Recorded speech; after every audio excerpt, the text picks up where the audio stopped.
Okay, magandang oras po sa ating lahat mga guys. Sa inyo pong lahat. Magandang oras po. Meron akong nakilalang kaibigan po natin mga guys. Naging kaibigan ko na rin po siya. Sabihin mo yung pangalan mo. Hi guys, ako pala si Joaquin Padilla. Ang pangalan niya, Joaquin Padilla. Bale, nakita ko siya sa Apari mga guys. Apari. Humihingi po siya. Nung nagpadala ko sa LBC, nakita ko siya mga guys, humihingi ng may daladalang sulat. Noon. Nung nakita ko siya, tapos Sabi niya nag-aaral.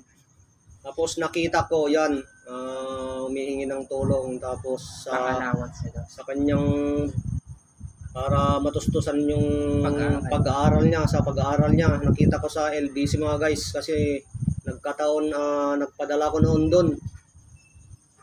Sige, magpakilala ka na, sabihin mo yung pangalan mo. Hi, ako pala si Joaquin Padilla.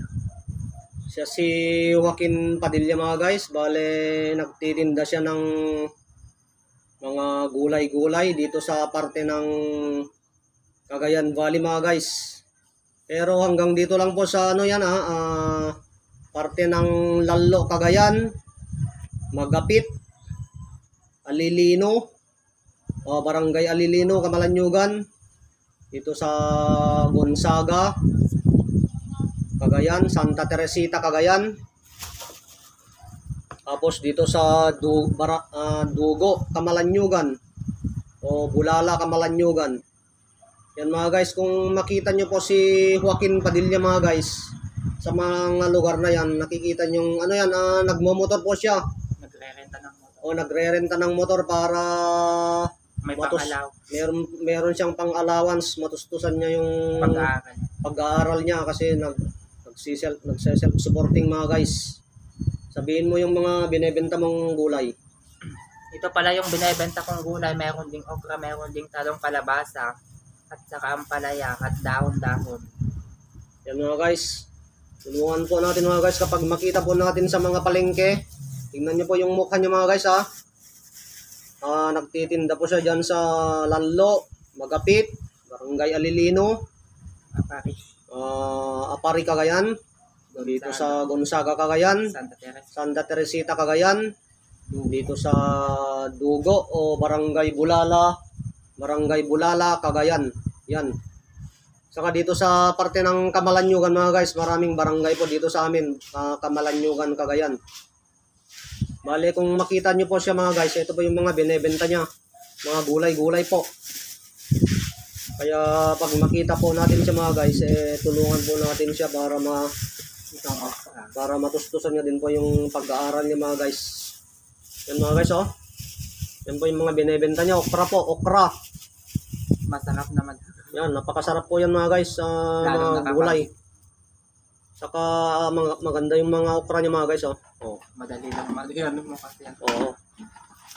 Madaling yan oh. Kapag ganyan mo lang yan, mga lambot. Masarap po ito sa mga nilaga, inihaw. Kapag sa amin mga Ilocano.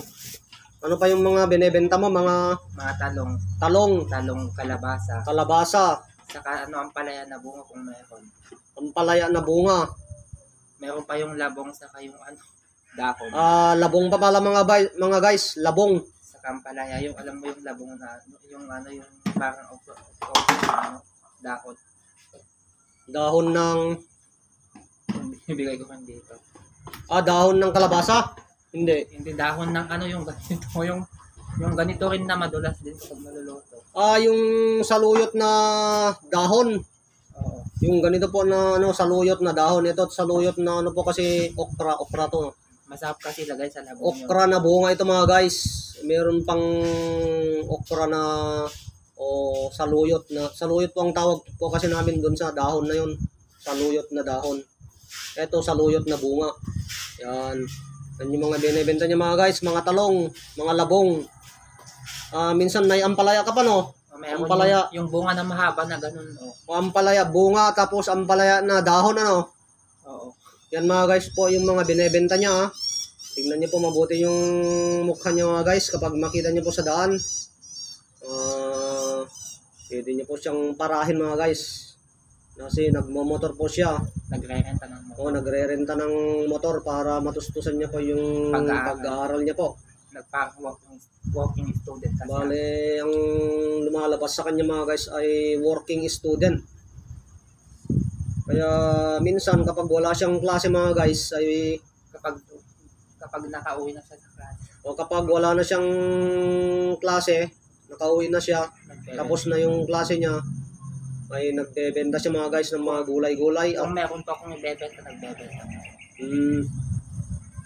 Tapos kapag wala na po siyang ginagawa, dumidiretso po siya dito sa bahay namin mga guys. Dumidiretso. Ayun mga guys yun po yung mga binebenta niya po. Sabihin mo yung ipapakita ko po dito yung number niya mga guys. Pwede po ninyo ako kontakin sa number na yun. Yung ipapakita kong number mga guys ay kontakin nyo po o screenshot nyo po para kontakin nyo lang po kung may mga order po kayong mga gulay mga guys Halimbawa gusto nyo ng isang sakong ganito. Huwag naman. Baka bumibili. Halimbawa gusto nyo po ng isang joke lang mga guys joke lang. Halimbawa gusto nyo po ng isang sakong ganito, isang sakong talong, isang sakong ampalaya. Hanggang kasing tatawa. Hindi po na kasi. Kapag yun mga guys, pag sako-sako, kontakin nyo lang po mga guys kasi papakita ko po yung number niya. I-save nyo po, screenshot nyo po yung number niya mga guys O pwede rin kung hindi po kayo mahilig sa okra, pwede rin pong 1 kilo. 1 kilo mga guys, 1 kilo o kalahating kilo. By supot ba ito? By plastic? By plastic. By plastic. Magkano yung isang ganito? 50 pesos. Isang ganito mga guys, 50 lang Ilang piraso ito? 50 lang daw mga guys, 50. Madami na yan. Napakarami na po, 50 piraso. Bilangin natin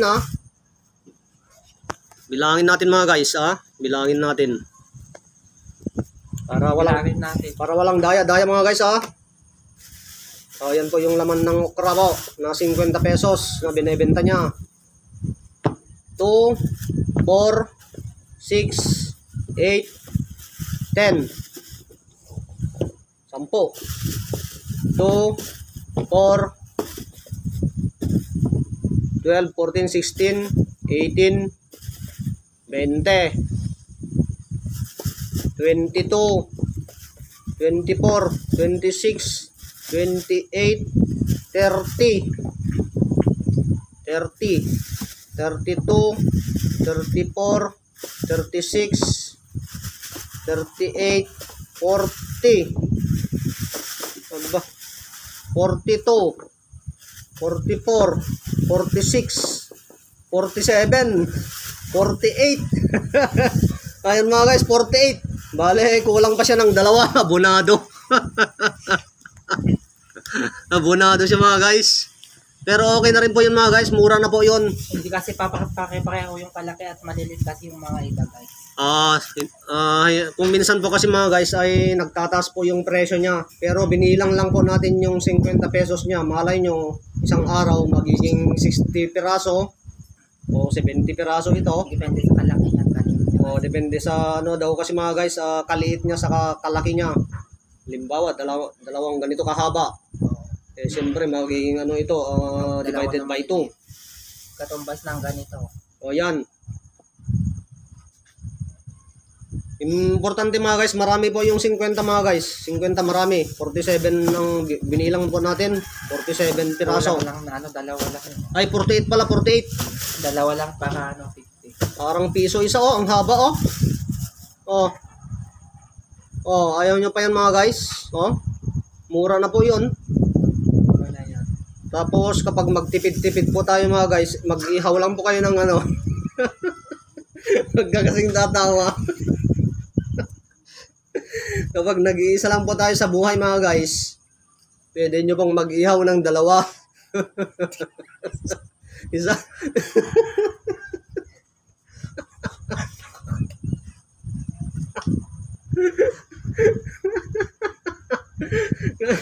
Kapag nag-iisa po tayo sa mga guys, sa ating buhay, pwedeng mag-ihaw po tayo ng dalawa. Nakakatawa po kasi.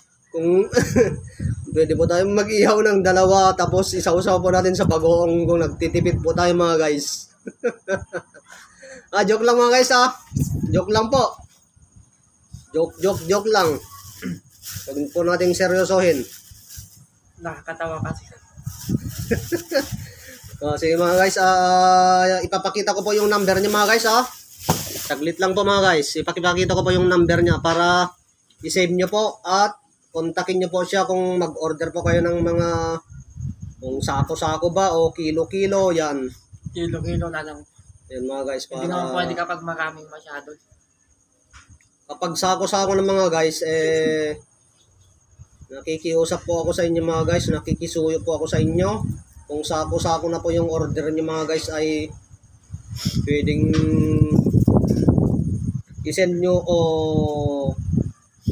kontakin nyo siya, tapos ibigay nyo muna yung sa kanya, pera. Kung okay lang po sa inyo halimbawa nag-order kayo ng isang sako, siyempre wala siyang pangkuha. Paano niya makukuha yung isang sako? Siyempre nakikisuyo po ako sa inyo kung pwede lang po. Kung okay lang naman po sa inyo, pero kung hindi po pwede ay kada isang kilo lang okay lang po yun. Pwede kalahating kilo, isang kilo. Pwede. O 5 kilo, okay lang yun. Okay. Pwedeng 1 kilo daw, pwedeng kalahating kilo daw po. Pero kung sako-sako na po, pwede nyo po siyang kontakin at iabot nyo sa kanya yung bayad. Tapos, kinabukasan, ibibigay po yung isang sako. Pwede po naman ibibigay doon sa bahay ninyo kung i-deliver niya daw po sa bahay ninyo mga guys. Halimbawa, binigay nyo ngayon, Martes, Lunes. Halimbawa, Lunes ngayon mga guys. Pagkakuha niya ng pera sa inyo, kinabukasan Martes, nandun na po yung isang sako mga guys na pagdating sa school. Isang sako na talong dyan o isang sako na saluyot. Pero bihira lang po yata yung mga guys, sako-sako. Dapat kilo-kilo kasi yung binebenta ko. Nagpapatawa lang po tayo mga guys. Okay mga guys, papakita ko na po yung number niya mga guys Saka kung hindi nyo din po siya makokontak ka ba anytime? Makokontak nila? Oo. Sige. Basta hindi lang malobat yung cellphone. Pero hindi naman siguro nakacharge naman pala. Sasabihin ko pa yung number ko o hindi na? Sabihin mo rin yung number ko kasi na. Hindi, yung number ko. Sabihin mo. Okay. Sabihin ko din? Oo.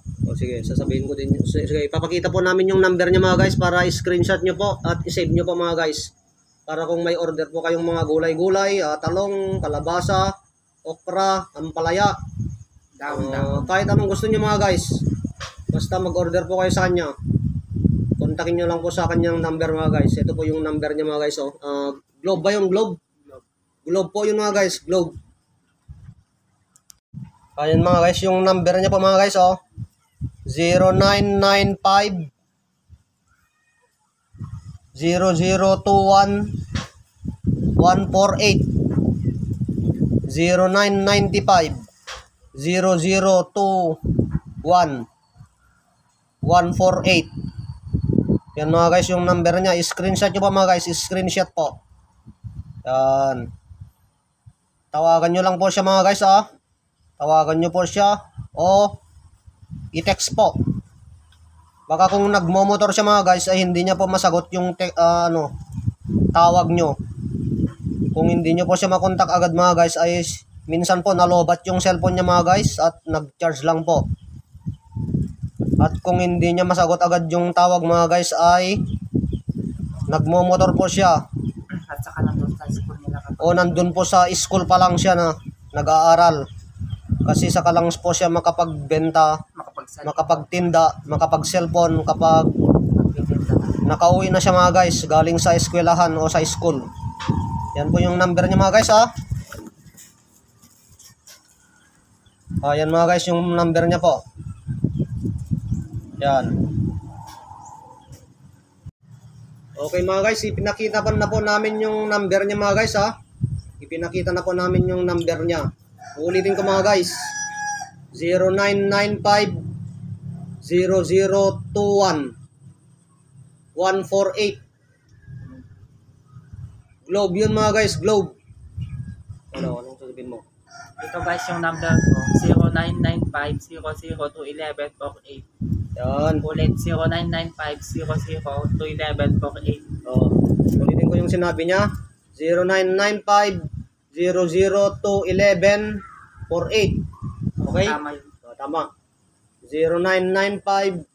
0995-002-1148. Globe po mga guys, Globe.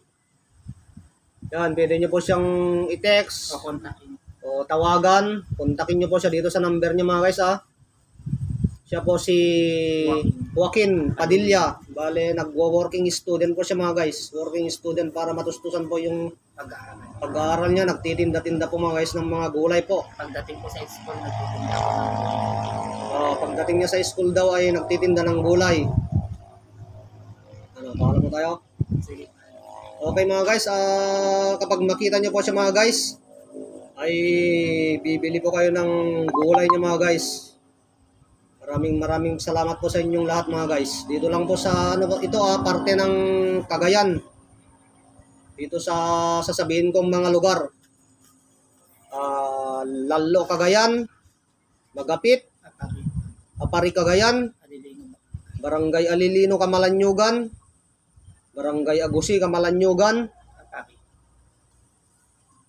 Maabot ka pa sa katuturan, no? Doon. Diyan pa, Gonzaga, Santa Teresita. Gonzaga, Cagayan, Santa Teresita, Cagayan, Dugo o Barangay Bulala, Camalanyugan. Yan mga guys. Nagmo-motor, Nagrerenta na. nagre-renta po siya ng motor mga guys. Para may magamit ako. Para may panustos po siya sa kanyang pag-aaral. Nagtitinda siya ng mga gulay-gulay, nagmo-motor. Yan. Okay mga guys, maraming salamat po sa inyong lahat mga guys. Salamat. Tulungan po natin siya mga guys. Tulungan po natin siya. Maraming salamat po sa inyo pong lahat. God bless you all po mga guys. Okay?